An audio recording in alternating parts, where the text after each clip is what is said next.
Are you running out of hot water or have no hot water at all? Sediment buildup at the bottom of your tank is most likely the problem. Sediment buildup decreases the efficiency, causes shortages of hot water, and shortens the life of your water heater.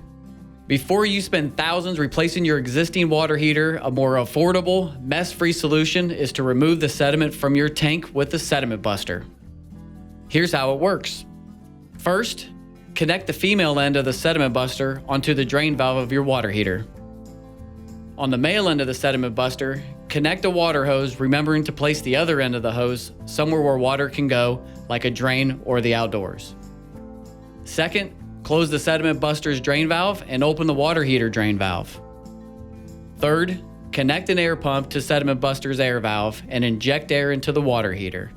Repeat this step as needed to break up the sediment clog. Using any pump will work, ranging from a motorized pump, CO2, or even a bicycle pump. Finally, open the Sediment Buster's drain valve, allowing water to flow out along with the sediment. Once the water has drained, close the water heater valve and remove the Sediment Buster. Get back to a long, hot shower within seconds, saving you thousands.